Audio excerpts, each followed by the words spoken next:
Yeah, usually with my decision to quit, it's kind of usually based on a combination of people I work with who are unprofessional and who don't really have a high level of intelligence. Working with stupid people. I think when you have people who are unqualified and not that smart, they make a series of bad decisions, which then lead to more bad decisions and more bad decisions and makes the work environment just not fun to work in anymore. And I actually like to have fun at work. So that's why I usually quit. Headlines about the difficult job market for college graduates are occasionally featured in local newspapers. On the other end of the job market, many full-time workers in their 20s and 30s are eager to quit. These resignation wannabes are from various types of companies, including Korea's highest-paying conglomerates. A magazine titled Resignation Monthly recently started publishing, and a private academy named Resignation School opened its doors to prospective quitters. Now, it's not difficult to find books about how to strategically resign from your job. For older generations and baby boomers who had to work hard in severe conditions, these resignation wannabes may look like a bunch of immature and responsible youngsters. Older and experienced professionals may think that life is hard and everyone should do something to provide for themselves and their family. However, the younger generation, who are sons and daughters of baby boomers, think differently. They don't understand the old-fashioned and unreasonable work culture and want to live a life for themselves. Hordes of job seekers are desperate to get a job, so from a company's perspective, it doesn't make much difference whether or not a limited portion of employees are eager to leave. But the companies need to listen to these quitters and think about what made them leave, if they are truly interested in improving themselves to become better organizations. Young workers who studied hard and went through the hiring process at big companies are now thinking about throwing it all away. When we say throwing it all away, it means if you've worked very hard for something and you make a decision or do something bad, it will be destroyed.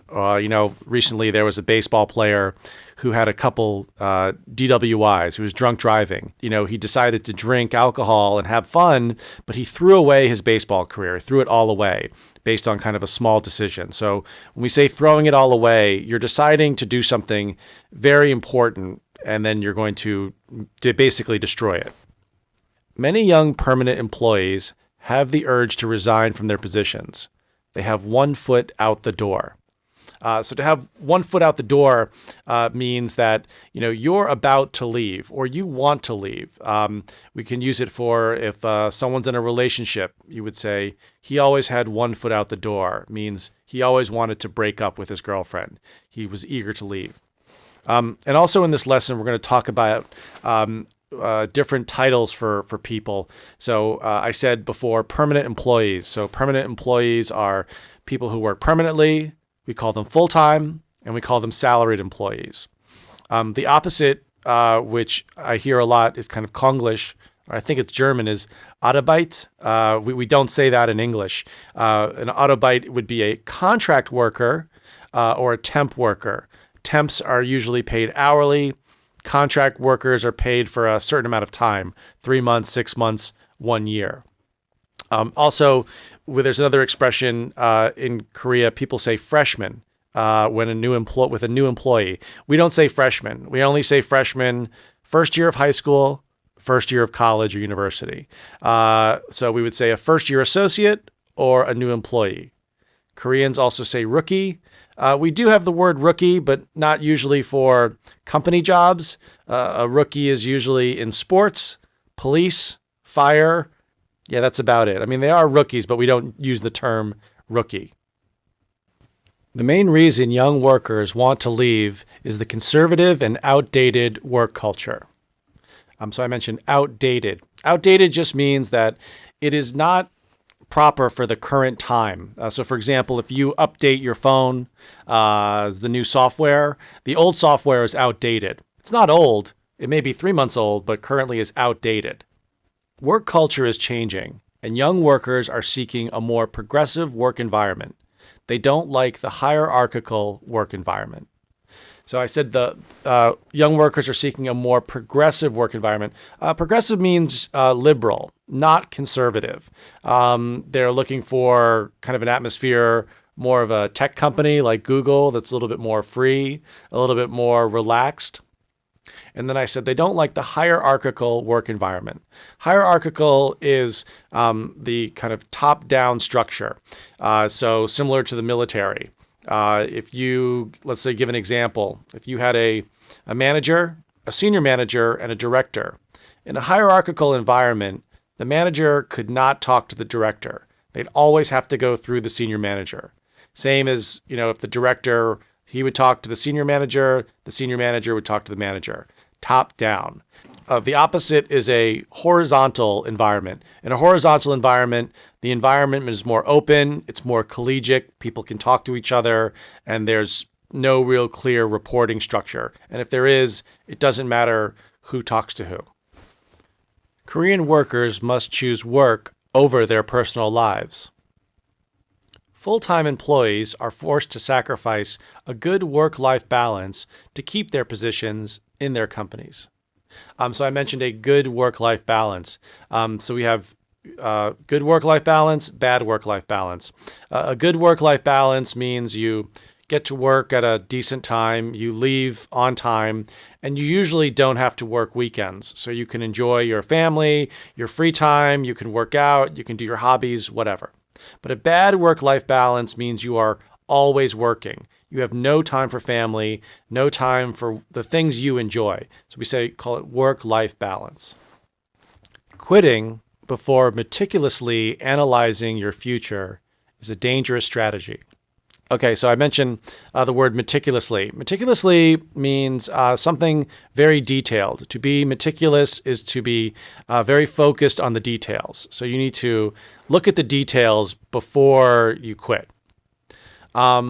Leaving your current job may seem romantic and adventurous, but you need to look before you leap. So first I said it may seem romantic and adventurous. When I say romantic in this sense, I don't mean when a man loves a woman or vice versa.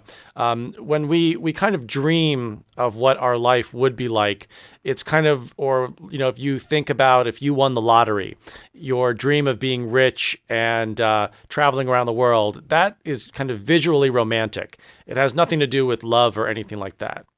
And then secondly, I said you need to look before you leap.